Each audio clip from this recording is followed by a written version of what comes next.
नमस्कार। आजकल इंजीनियर्स का ज़माना है, न जाने क्या क्या कर डाल रहे हैं, न जाने क्या क्या कमाल कर रहे हैं ये लोग। पर फिर भी समस्याएं सबके जीवन में भरपूर हैं। ऐसे एक इंजीनियर साहब थे जो बहुत सारी समस्याओं से जूझ रहे थे और बहुत ज़्यादा परेशान थे। एक बार उनका एक साथी उन्हें मिला तो उनका उदास चेहरा देखकर बोला, क्या बात है यार, तुम इतने अच्छे इंजीनियर हो, इतना अच्छा काम कर रहे हो, पर तुम्हारे चेहरे पे खुशी नहीं दिखाई देती। अरे बोले, कहाँ की बात करते हो यार, खुशी कहाँ से होगी। हर दिन कोई ना कोई मुसीबत, कोई ना कोई समस्या। बाहर की समस्या सुलझाता हूँ तो घर की खड़ी हो जाती है, घर की सुलझाता हूँ बाहर की खड़ी हो जाती है, और दोनों तरफ से मैं तो परेशान हो गया, क्या करूं क्या ना करूं। होता है ना, हमारे आपके जीवन में भी ऐसा होता है।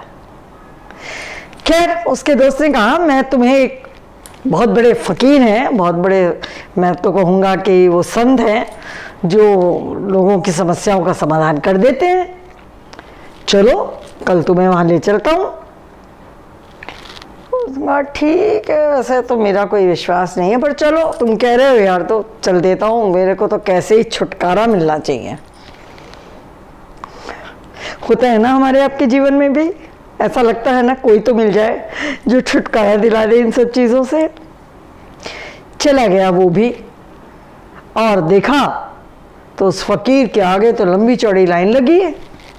उसके दोस्त ने कहा, यार तुम यहाँ लाइन में लग जाओ, जब नंबर आए तो अपनी समस्या बता देना, समाधान हो जाएगा।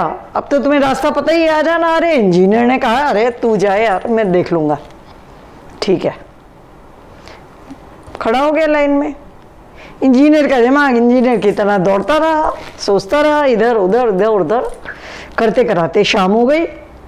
जब तक उसका नंबर आया, जब वो पहुँचा तो उसने देखा फकीर की तरह, बिल्कुल सफ़ेद बाल, सफ़ेद बड़ी सी दाढ़ी, कपड़े भी ऐसे कोई विशेष नहीं, बिल्कुल साधारण सा धोती कुर्ता पहने फकीर। और फकीर ने जब इनकी तरफ देखा तो कहा, हाँ भाई, मुझे समझ आ गया कि तुम अपनी समस्याओं का समाधान लेने आए हो। तो इंजीनियर ने कहा, महाराज आप समझ गए, बस इतना काफ़ी है, आप तो मुझे सॉल्यूशन बता दो, कोई भभूति, कोई दान, कोई चीज़ है तो बता दो, क्या करना है तो वो बता दो। फकीर ने कहा, कुछ नहीं, बस एक रात यहाँ बितानी होगी, कल सुबह मैं तुम्हें समाधान दे दूँगा। मैं बिल्कुल बिता लूँगा। कहाँ बितानी है? कहा, देखो ऐसा है, थोड़ी दूर पे चले जाओ, वहाँ मेरा एक जगह है काफ़ी बड़ी, और वहाँ पर मेरे 100 ऊँट रहते हैं, 100 ऊँट। तो कुछ नहीं करना तुमको, उन ऊँटों को रात के समय सबको बिठा देना, और सब बैठ जाएं तो फिर तुम भी सो जाना, बस इतना सा काम है। इंजीनियर का ठीक है महाराज, चलता हूँ। चला गया। रात हो गई। कैसे रात बीती ये तो सुबह पता चल जाएगा आपको, कहानी में आगे आएगी ये चर्चा। सुबह हुई तो आंखें हल्की सी लाल थी, शरीर पूरी तरह थका हुआ था इंजीनियर साहब का। जैसे तैसे मुंह हाथ धो के संत के पास पहुंचे। संत ने कहा, हाँ भाई कैसी रही रात? अरे बोले, क्या बात करते हैं महाराज, रात कैसी रहेगी, आपने भी एक विचित्र काम दे दिया। 100 ऊँट, और 100 ऊँट को बिठाओ। 4 ऊँट तो ऐसे जो अपने आप बैठे थे, 4 को बिठाने पे बैठ गए। इधर दूसरे 10 को बिठाया तो वो 4 खड़े हो गए, इधर इसको बिठाया तो वो खड़ा हो गया। मैं तो यही करता रहा, बस पूरी रात मेरी इसी में निकल गई। एक बैठता तो एक खड़ा होता, एक बैठता तो एक खड़ा होता, और कुछ बैठ ही जाते, और कुछ जो है काफ़ी देर बाद जब 2 बज गए कुछ तब बैठे, और कुछ तो अभी जब मैं आया हूँ तब बैठे। संत खूब खिलखिला के हंसे और ये इंजीनियर हैरान कि ये हंस क्यों रहे हैं, इनको कौन सी खुशी मिल गई। इंजीनियर ने कहा, साहब महाराज, मुझे तो मेरी समस्याओं का समाधान बता दो आप। उसने कहा, बेटा तेरी समस्या का समाधान करवाने के लिए ही तो तुझे वहां ठहराया था। ये जो जिंदगी का सफर है, इसमें जो बाधाएं हैं, परेशानियां हैं, मुश्किलें हैं, तकलीफें हैं, ये इन ऊंटों की तरह ही तो हैं। हम चाहते हैं सारे ऊंट बैठे रहें, सारी तकलीफें खत्म हो जाएं, कोई तकलीफ न रहे।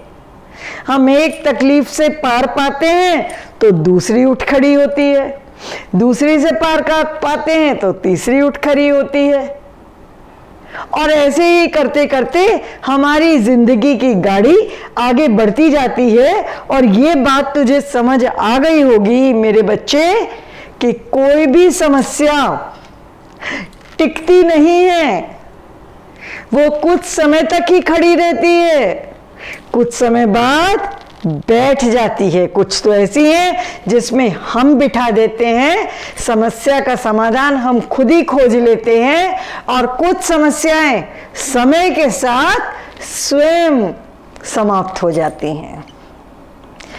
आपके और हमारे जीवन में भी ऐसा ही होता है ना।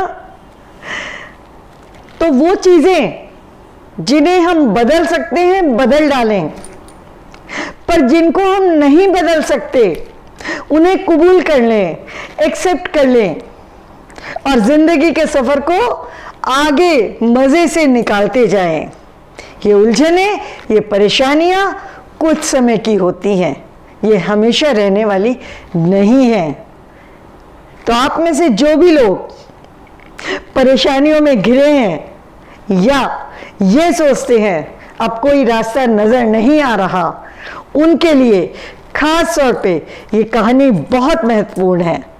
तो आप पूरा विश्वास रखिए, आप सब, मैंने तो कर लिया है कि कोई भी समस्या हमेशा रहने वाली नहीं है। This too will pass. नमस्कार।